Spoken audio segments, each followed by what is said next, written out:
Welcome to achieve goal. આજે છે 16 December 2023. તો 16 ડિસેમ્બર 2023ના કરંટ અફેરના જેટલા પણ ઇમ્પોર્ટન્ટ ક્વેશ્ચન બની શકે છે તે બધા આ વિડીયોમાં ડિસ્કસ કરીશું. દરેક પ્રશ્નના સંદર્ભમાં ઇમ્પોર્ટન્ટ ફેક્ટ પણ હું તમને જણાવીશ. તો પૂરો વિડીયો ધ્યાનથી જોવો. લાસ્ટમાં હું તમને એક ક્વેશ્ચન પૂછીશ જેનો જવાબ તમારે કોમેન્ટ બોક્સમાં જણાવવાનો છે. આજના વિડીયોની પીડીએફ ફાઇલ આજના વિડીયોના ડિસ્ક્રિપ્શનમાંથી ડાઉનલોડ કરી શકો છો. પીડીએફ તમે ટેલિગ્રામ ચેનલમાંથી પણ ડાઉનલોડ કરી શકો છો. ટેલિગ્રામ ચેનલમાં તમને બધી પીડીએફ એકસાથે મળી જશે અને ટેલિગ્રામ ચેનલની લિંક ડિસ્ક્રિપ્શનમાં આપી દીધી છે, જ્યાંથી તમે ટેલિગ્રામમાં જોઈન થઈ શકો છો. ચાલુ કરીએ આજના પહેલો પ્રશ્ન. તાજેતરમાં સરદાર પટેલની પુણ્યતિથિ ક્યારે ઉજવવામાં આવે છે? તો તેનો સાચો જવાબ છે 15 ડિસેમ્બર. 15 ડિસેમ્બરને 1950માં મુંબઈ ખાતે સરદાર વલ્લભભાઈ પટેલનું નિધન થયું હતું. તો તે દિવસે સરદાર વલ્લભભાઈ પટેલની પુણ્યતિથિ ઉજવવામાં આવે છે. સરદાર વલ્લભભાઈ પટેલ એક મહાન સત્યાગ્રહી હતા અને ભારતની એકતા અખંડિતતા કરવામાં તેમનો ખૂબ જ મોટો ફાળો હતો, જે રજવાડાઓને એક કર્યા હતા અને દેશને અખંડ બનાવવામાં તેમને મૂલ્યવાન યોગદાન આપ્યું છે. હવે વાત છે ઇમ્પોર્ટન્ટ ડેઝની. તો 1 ડિસેમ્બરે વિશ્વ એડ્સ દિવસ ઉજવવામાં આવ્યો, જેની થીમ છે લેટ્સ કોમ્યુનિટી લીડ. જ્યારે 1 ડિસેમ્બરે જ બીએસએફનો સ્થાપના દિવસ પણ ઉજવવામાં આવ્યો. 2 ડિસેમ્બરે કમ્પ્યુટર સાક્ષરતા દિવસ ઉજવવામાં આવ્યો અને રાષ્ટ્રીય પ્રદૂષણ નિવારણ દિવસ પણ ઉજવવામાં આવ્યો. 3 ડિસેમ્બરે વિશ્વ વિકલાંગ દિવસ ઉજવવામાં આવ્યો. 4 ડિસેમ્બરે ભારતીય નેવી દિવસ ઉજવવામાં આવ્યો. 5 ડિસેમ્બરે વિશ્વ માટી દિવસ ઉજવવામાં આવ્યો. 6 ડિસેમ્બરે મહાપરિનિર્વાણ દિવસ ઉજવવામાં આવ્યો, જે BR આંબેડકરની પુણ્યતિથિ પર ઉજવાય છે. જ્યારે 7 ડિસેમ્બરે સશસ્ત્ર સેના ઝંડા દિવસ ઉજવાયો. 8 ડિસેમ્બરે બોધિ દિવસ ઉજવાયો. જ્યારે 9 ડિસેમ્બરે આંતરરાષ્ટ્રીય ભ્રષ્ટાચાર વિરોધી દિવસ ઉજવવામાં આવ્યો. 10 ડિસેમ્બરે માનવ અધિકાર દિવસ ઉજવવામાં આવ્યો. 11 ડિસેમ્બરે આંતરરાષ્ટ્રીય પર્વત દિવસ અને યુનિસેફ દિવસ પણ ઉજવવામાં આવ્યો. 12 ડિસેમ્બરે આંતરરાષ્ટ્રીય સાર્વભૌમ સ્વાસ્થ્ય દિવસ ઉજવવામાં આવ્યો અને 14 ડિસેમ્બરે રાષ્ટ્રીય ઉર્જા સંરક્ષણ દિવસ ઉજવવામાં આવ્યો. ડિસેમ્બરમાં આટલા ઇમ્પોર્ટન્ટ ડેઝ ઉજવવામાં આવ્યા છે, જે તમારે યાદ રાખવાના છે અને આવી રીતે સિક્વન્સમાં લિંક કરીને યાદ રહેશો તો જલ્દીથી યાદ રહી જશે. આજના વિડીયોનો ટાર્ગેટ છે 100 લાઇક. તો 100 લાઇક કરવામાં અમારી મદદ કરો. જો તમને આ વિડીયો પસંદ આવે અને મદદરૂપ થાય તેવું લાગે તો જરૂરથી વિડીયોને લાઇક કરજો અને શેર કરજો. હું તમને પણ કહું છું, દરરોજ સવારે ઉઠીને એક ટાર્ગેટ નક્કી કરો. નાનો તો નાનો એ ટાર્ગેટ નક્કી કરીને પૂરો દિવસ એ ટાર્ગેટને એચીવ કરવામાં લગાવી દો. તમારી લાઈફ ઓટોમેટિક સારી થઈ જશે. જોઈએ આગળનો ક્વેશ્ચન. તાજેતરમાં વાર્ષિક સાર અમરતલા તોગરિયા મહોત્સવ ક્યાં ઉજવાયો હતો? તો તેનો સાચો જવાબ છે અરુણાચલ પ્રદેશ. અરુણાચલ પ્રદેશમાં વાર્ષિક સાર અમરતલા તોગરિયા મહોત્સવ ઉજવવામાં આવ્યો છે. આ એક ધાર્મિક પવિત્ર સ્થળ છે. અમરતલા જે અરુણાચલ પ્રદેશનું ધાર્મિક સ્થળ છે, ત્યાં વાર્ષિક સાર અમરતલા તોગરિયા મહોત્સવ ઉજવવામાં આવ્યો છે. હવે વાત છે અરુણાચલ પ્રદેશની. તો અરુણાચલ પ્રદેશનું કેપિટલ છે ઈટાનગર. જ્યારે અરુણાચલ પ્રદેશના ચીફ મિનિસ્ટર છે પેમા ખાંડુ અને અરુણાચલ પ્રદેશના ગવર્નર છે KT પરનાયક. અરુણાચલ પ્રદેશે તાજેતરમાં મંત્રીમંડળમાં વિશેષ વાઘ સુરક્ષા બળને મંજૂરી આપી છે. અરુણાચલ પ્રદેશના ખામતી ચાવલને GI ટેગ આપવામાં આવ્યો છે. અરુણાચલ પ્રદેશમાં દુનિયાની સૌથી લાંબી સુરંગ સેલા સુરંગનું સંપૂર્ણ કામ પૂરું થયું છે. ભારતીય સેના અને અરુણાચલ પ્રદેશે અંજલ જિલ્લામાં બેલી બ્રિજનું ઉદ્ઘાટન કર્યું હતું. જોઈએ આગળનો ક્વેશ્ચન. તાજેતરમાં કયા દેશની એનજીઓને ઇન્ટરનેશનલ જેન્ડર ઇક્વાલિટી એવોર્ડ 2023થી સન્માનિત કરવામાં આવી છે? તો તેનો સાચો જવાબ છે અફઘાનિસ્તાન. અફઘાનિસ્તાન દેશની એનજીઓને ઇન્ટરનેશનલ જેન્ડર ઇક્વાલિટી એવોર્ડ 2023થી સન્માનિત કરવામાં આવી છે. આ જે એનજીઓ છે અફઘાનિસ્તાનની, તે મહિલાઓના અધિકાર અને તેમની રક્ષા કરવાનું કાર્ય કરે છે. અને આ એનજીઓને ફિનલેન્ડના પ્રાઇમ મિનિસ્ટર પેટ્રી ઓર્પોએ 3 લાખ યુરો આપીને તેનું સન્માન કર્યું છે. સાથે સાથે આ એવોર્ડ જે ઇન્ટરનેશનલ જેન્ડર ઇક્વેલિટી 2023 અને 3 લાખ યુરોનું સન્માન મળ્યું છે અફઘાનિસ્તાનની એનજીઓને. હવે વાત છે અફઘાનિસ્તાનની. તો તાજેતરમાં અફઘાનિસ્તાને તેના દૂતાવાસને નવી દિલ્હીમાં બંધ કરવાની ઘોષણા કરી હતી. જ્યારે અજય જાડેજાને અફઘાનિસ્તાનના ક્રિકેટ ટીમના મેન્ટર તરીકે બનાવવામાં આવ્યા છે. જ્યારે અફઘાનિસ્તાનની જે મુદ્રા છે તે વિશ્વની સૌથી સારું પ્રદર્શન કરવાવાળી મુદ્રા બની હતી. યુએનડીપીની રિપોર્ટ અનુસાર અફઘાનિસ્તાનમાં 6 મિલિયન લોકો વિસ્થાપિત લોકો રહે છે અફઘાનિસ્તાનમાં. જોઈએ આગળનો ક્વેશ્ચન. તાજેતરમાં હૈદરાબાદ શહેરના નવા પોલીસ કમિશનર તરીકે કોની નિમણૂક કરવામાં આવી છે? તો તેનો સાચો જવાબ છે કે.એસ. રેડ્ડી. કે.એસ. રેડ્ડીની હૈદરાબાદના નવા પોલીસ કમિશનર તરીકે નિમણૂક કરવામાં આવી છે. આ છે કે.એસ. રેડ્ડી, જેમને હૈદરાબાદના નવા પોલીસ કમિશનર તરીકે નિયુક્ત કરાયા છે. તાજેતરમાં સેમ ઓલ્ટમેનને ઓપન એઆઈના સીઈઓ તરીકે નિયુક્ત કરાયા છે. જ્યારે રૂરલ માર્કેટિંગ એસોસિએશન ઓફ ઇન્ડિયાના અધ્યક્ષ તરીકે પુનિત વિદ્યાર્થીની નામણી કરાઈ છે. જ્યારે મુંબઈ ઉત્સવ સલાહકાર સમિતિના અધ્યક્ષ તરીકે આનંદ મહિન્દ્રાની નિયુક્તિ કરાઈ હતી. જસ્ટિસ વિવેક ચૌધરીની પટના હાઈકોર્ટના ન્યાયાધીશ તરીકે નિમણૂક કરાઈ હતી. આટલી જે નિમણૂક છે એ તમારે ખાસ ધ્યાન રાખવાની છે, જે તાજેતરમાં ચર્ચામાં હતી. જોઈએ આગળનો ક્વેશ્ચન. તાજેતરમાં વ્યાસ સન્માન 2023 માટે કોની પસંદગી કરવામાં આવી છે? તો તેનો સાચો જવાબ છે પુષ્પા ભારતી. પુષ્પા ભારતીની વ્યાસ સન્માન 2023 તરીકે પસંદગી કરવામાં આવી છે.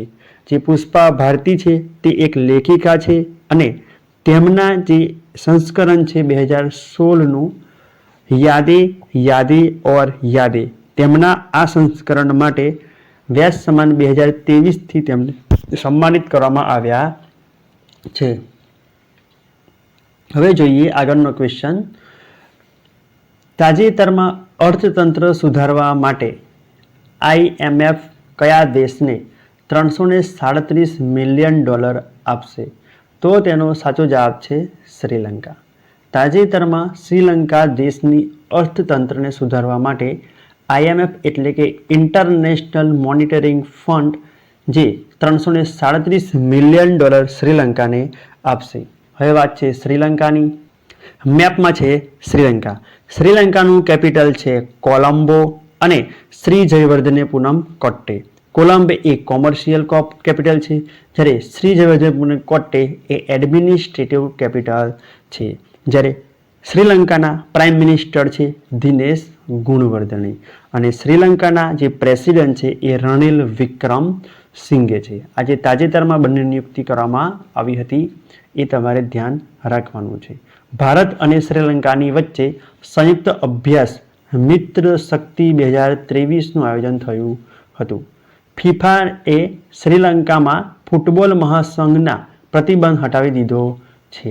શ્રીલંકામાં કેન્ડી એસાલા પેરાહેરા મનાવાયો હતો.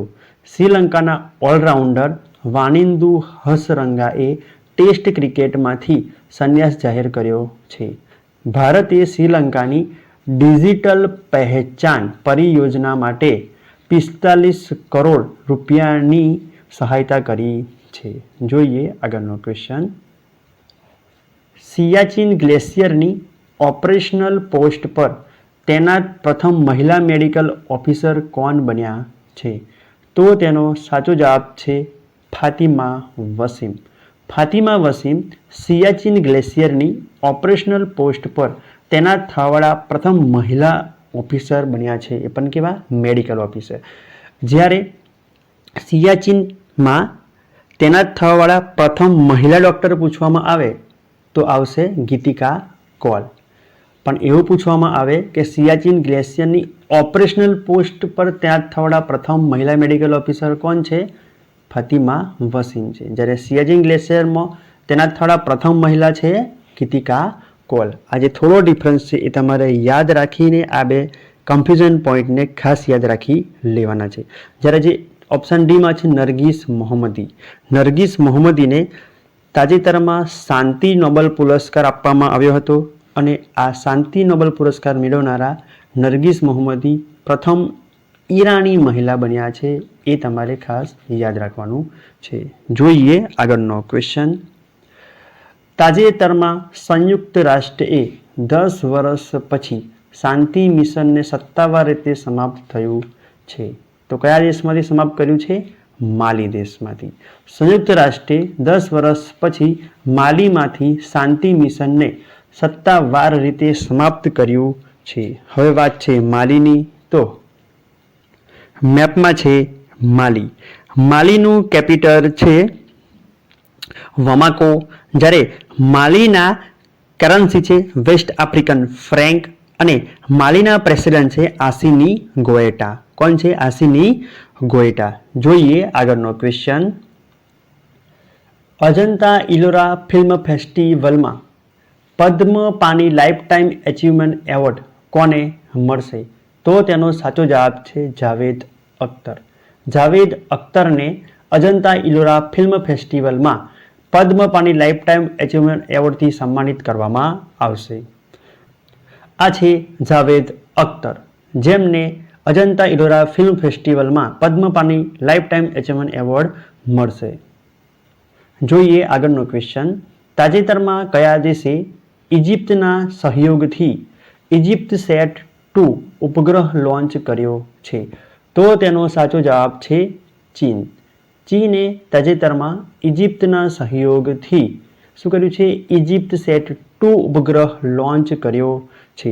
હવે વાત છે ચીનની, તો